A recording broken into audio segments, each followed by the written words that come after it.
Hello student, स्वागत है हमारे चैनल पर। आज हम आपके लिए लाए हैं स्टूडेंट प्राथमिक शिक्षा अधिगम स्तर मूल्यांकन RSCERT द्वारा जारी नमूना प्रश्न पत्र नंबर 1, जिसको हम पूरा हल सहित बताने वाले हैं।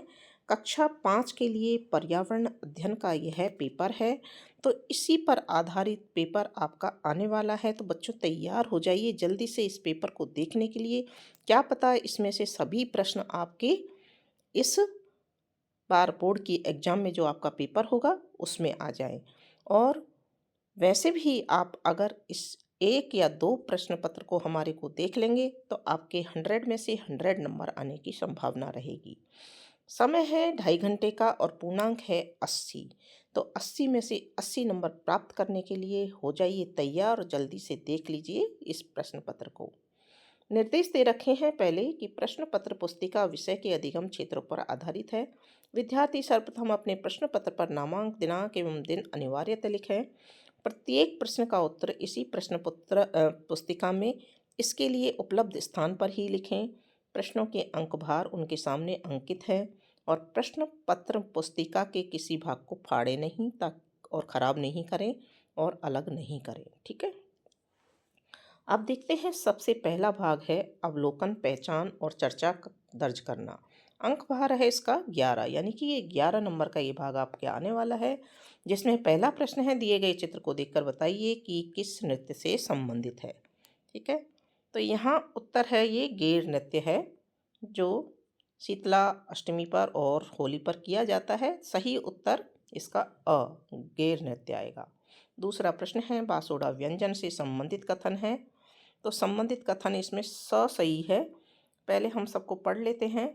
इसमें बाजरा, दही, छाछ और हरी सब्जियां होती हैं। बासोड़ा व्यंजन शरीर को ऊर्जा और पोषक तत्व प्रदान करते हैं।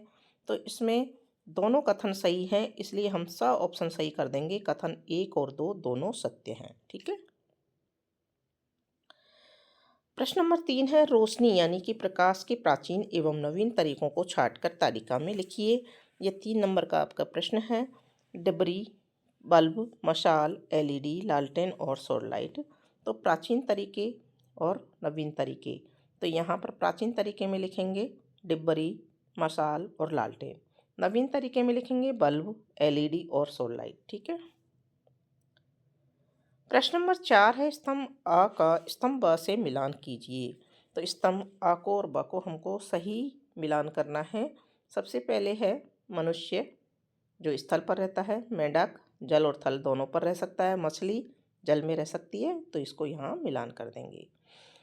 अगला है दिए गए शब्दों के आधार पर रिक्त स्थानों की पूर्ति कीजिए। बगुला, तोता, मोर और उल्लू, इनको हमको भरना है। तो देखिए सबसे पहले हमने उल्लू भरा है। उल्लू की बड़ी और गोल आँखें होती हैं, तो बड़ी और गोल आँखें उल्लू की होती है, इसलिए यहाँ उल्लू लिख देंगे। बगुला सफ़ेद रंग का होता है, सफ़ेद रंग का बगुला होता है। लंबी गर्दन, लंबे पैर और चोंच होती है। ठीक है ना। और मोर के पंख नीले और चमकीले होते हैं। तो बच्चों मोर आप सबने देखा होगा, उसके पंख नीले और चमकीले होते हैं, इसलिए यहाँ पर हम मोर भर देंगे। अगला पार्ट है आपका सामाजिक एवं प्राकृतिक वातावरण के अंतर संबंधों की समझ। अंक भार है 12 नंबर का ये पार्ट आएगा आपका। तो 12 नंबर के सारे प्रश्न इसमें। पांचवा प्रश्न है कम पानी में होने वाली फसलों का समूह है। तो यहाँ सही उत्तर है बाजरा एवं चना, ये कम पानी में पैदा होते हैं। प्रश्न नंबर 6 है बाजरे में कौन से पोषक तत्व पाए जाते हैं। 3 नंबर का प्रश्न है ये। उत्तर है बाजरा फाइबर, प्रोटीन, आयरन, मैग्नीशियम और विटामिन से भरपूर होता है। यह शरीर को ऊर्जा देता है और पाचन में सहायक है और हृदय को स्वस्थ रखता है। प्रश्न नंबर 7 है जीव जंतुओं की हमारे जीवन में क्या भूमिका है, लिखिए। तो उत्तर है जीव जंतु हमारे जीवन में महत्वपूर्ण भूमिका निभाते हैं। मकड़ियाँ कीटों को नियंत्रित करती हैं, जिससे फसलों की सुरक्षा होती है। पक्षी परागण और बीज प्रसार में मदद करते हैं। चींटियाँ और केंचुए मिट्टी को उपजाऊ बनाते हैं। तितलियाँ परागण करती हैं, जिससे पौधों का प्रजनन होता है। सांप और छिपकली सुओं और कीटों को खाकर पारिस्थितिकी संतुलन बनाए रखते हैं। ये सभी जीव खाद्य श्रृंखला का हिस्सा हैं और हमारे जीवन को स्वस्थ एवं समृद्ध बनाते हैं। ये 4 नंबर का आएगा आपका। तो अच्छी तरह से इन सभी प्रश्नों को आप याद कर लें। अब है अगला प्रश्न, भारत के मानचित्र में निम्न राज्यों को दर्शाइए। तो राज्य कौन कौन से हैं? राजस्थान, गोवा, असम और केरल। और इनको भारत के मानचित्र में दर्शाना है। तो यहाँ देखिए भारत के मानचित्र में ये देखिए राजस्थान यहाँ पर, असम यहाँ पूर्व की ओर, गोवा नीचे और केरल उससे नीचे है। ठीक है, तो इनको हमने चारों को दर्शा दिया है। अब है अगला पाठ, तर्क वर्गीकरण प्रश्न करना, सरल पैटर्न की पहचान करना। अंक भार है 11 नंबर का। प्रश्न नंबर 8 पढ़ते हैं। कौन कौन से जीव अपने जीभ को बाहर रखकर शरीर को ठंडा रखते हैं? तो यहाँ पर सही उत्तर है कुत्ता एवं भेड़िया। तो उत्तर स यहाँ पर सही कर देंगे। नवा प्रश्न है, राजस्थान में पारंपरिक जल संरक्षण प्रणालियाँ हैं, कौन सी हैं? बावड़ियाँ एवं तालाब। तो यहाँ सही उत्तर हो जाएगा अ। दिए गए चित्र से संबंधित जानकारी प्राप्त करने के लिए किन्हीं दो प्रश्नों का निर्माण कीजिए। हमको प्रश्न बनाने हैं, उत्तर नहीं देना है, प्रश्न बनाने हैं इस चित्र को देखकर। तो यहाँ पर हमने प्रश्न नंबर 1 लिखा है, यह चित्र किस ऋतु को दर्शाता है। फिर प्रश्न नंबर 2 लिखा है, गर्मी के मौसम की विशेषताएं क्या होती हैं। ठीक है, तो यहाँ इसने कपड़े पहन रखे हैं पतले, तो ये गर्मी ऋतु को दर्शाता है, तो हमने प्रश्न इसका बना दिया। और गर्मी के मौसम की क्या विशेषताएं होती है वो भी हमने यहाँ लिख दिया। प्रश्न नंबर 11 है, पेड़ पौधे हमारे जीवन का अभिन्न अंग हैं, इस बारे में अधिक जानकारी प्राप्त करने के लिए आप अपने शिक्षक से क्या प्रश्न करेंगे? किन्हीं दो प्रश्नों का निर्माण कीजिए। तो यहाँ भी हमको प्रश्नों का निर्माण करना है जो हम अपने टीचर से पूछ सकते हैं। तो देखिए दो प्रश्न क्या है। पहला प्रश्न बनाया है हमने, जंगलों की कटाई से कौन कौन से हानिकारक प्रभाव होते हैं। और दूसरा बनाया है, पेड़ पौधों का वर्षा पर क्या प्रभाव पड़ता है। ठीक है, अब 12वां प्रश्न है, तुलसी का पौधा औषधीय गुणों की रानी है, इसके औषधीय गुणों के बारे में जानने के लिए किन्हीं दो प्रश्नों का निर्माण कीजिए। तो प्रश्न नंबर 1 हमने उत्तर में लिखा है, तुलसी का पौधा किन बीमारियों में लाभदायक होता है। दूसरा प्रश्न लिखा है, तुलसी का उपयोग पेय पदार्थों में कैसे किया जा सकता है। अब है स्थानीय सामग्री से नवीन वस्तुओं का निर्माण, समस्या पहचानना और निर्णय लेना। अंक 12 17 नंबर का ये पार्ट है आपका। प्रश्न नंबर 13 इसमें दिया हुआ है, अरावली पर्वतमाला के पश्चिम में स्थित भौगोलिक प्रदेश की व्याख्या कीजिए। 3 नंबर का प्रश्न है बच्चों ये, और उत्तर है, अरावली पर्वतमाला के पश्चिम में स्थित भौगोलिक प्रदेश को थार के रेगिस्तान के नाम से जाना जाता है। ठीक है, यह पश्चिमी भारत मुख्यतः राजस्थान में स्थित है, जहाँ कम वर्षा होती है। यह रेत से भरा क्षेत्र है जहाँ पेड़ पौधे कम हैं और लोग भेड़ बकरी ऊँट पालते हैं। यहाँ कम पानी वाली फसलों की खेती ज़्यादा होती है। प्रश्न नंबर 14 है, समय के साथ खान पान में आए बदलाव और प्रभाव पर अपनी राय व्यक्त कीजिए। ये 6 नंबर का प्रश्न है और उत्तर इसका देखिए, समय के साथ खान पान की आदतों में कई महत्वपूर्ण परिवर्तन हुए हैं। व्यस्त जीवन शैली के कारण लोग ताजे भोजन की बजाय जंक फूड, डिब्बा बंद खाद्य पदार्थ का उपयोग कर रहे हैं। ये सभी आदतें स्वास्थ्य पर बुरा प्रभाव डाल रही है। इन पदार्थों में नमक, चीनी और अस्वास्थ्यकर वसा की मात्रा अधिक होती है, जिससे मोटापा, मधुमेह, हृदय रोग और उच्च रक्तचाप जैसी बीमारियां पैदा होने का खतरा बना रहता है। प्रश्न नंबर 15 है, विद्यालय में आयोजित स्वच्छता रैली के लिए कोई दो नारे बनाइए। तो पहला नारा हमने बनाया है, साफ रहो स्वस्थ रहो। दूसरा नारा बनाया है, कचरे को हटाना है जिंदगी को बचाना है। फिर है, आप नगरपालिका अध्यक्ष के रूप में अपने क्षेत्र में आने वाली समस्याओं के समाधान के लिए क्या प्रयास करेंगे। तो हमने उत्तर लिखा है, मैं नगरपालिका अध्यक्ष के रूप में अपने क्षेत्र में आने वाली समस्याओं के लिए निम्न कदम उठाऊंगा। पहला है, कचरा उठाने वाली गाड़ी को नियमित करना। दूसरा है, स्ट्रीट लाइटों की समय समय पर देखभाल करना। तीसरा है, सड़कों पर आवारा पशुओं की निगरानी। चौथा है, पानी की व्यवस्था को सही करना। तो ये इसका उत्तर इस तरह से हो जाएगा और 4 नंबर का ये प्रश्न है आपका। अब देखते हैं अगला पाठ, विश्लेषण एवं अनुप्रयोग करना। अंक भार है 12 नंबर। दूध, शक्कर, नमक, मिट्टी, तेल एवं चॉक पाउडर को पानी में घोलने पर कौन से पदार्थ पानी में घुलते हैं, अपने अनुभव के आधार पर लिखिए।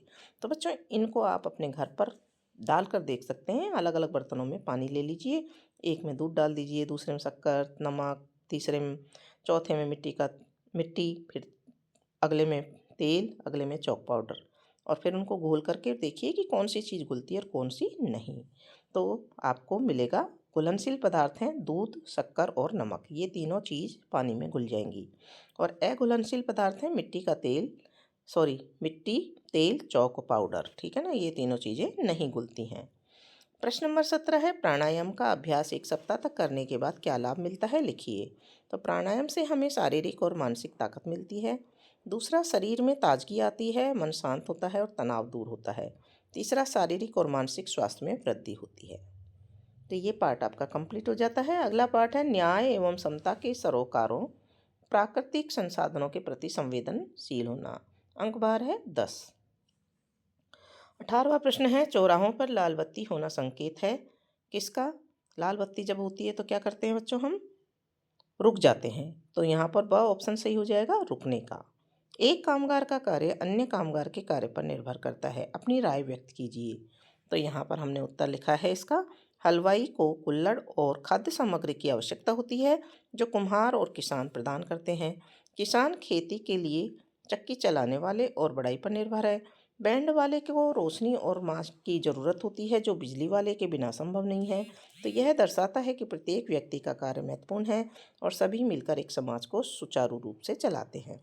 इस प्रकार एक कामगार का कार्य अन्य कामगार के कार्य पर निर्भर करता है। अगला प्रश्न है, सड़क सुरक्षा हेतु कौन कौन से यातायात नियमों का पालन करना चाहिए, कोई 3 नियम लिखिए। तो उत्तर है, सड़क सुरक्षा हेतु निम्न यातायात नियमों का पालन करना चाहिए। पहला, हेलमेट या सीट बेल्ट पहनना चाहिए। दूसरा, मोबाइल का उपयोग वाहन चलाते वक्त नहीं करना चाहिए। तीसरा, ट्रैफिक सिग्नल का पालन करना चाहिए, ठीक है। अगला प्रश्न है, संचार के साधनों का सही उपयोग करने के लिए हमें किन सावधानियों का पालन करना चाहिए, कोई 3 लिखिए।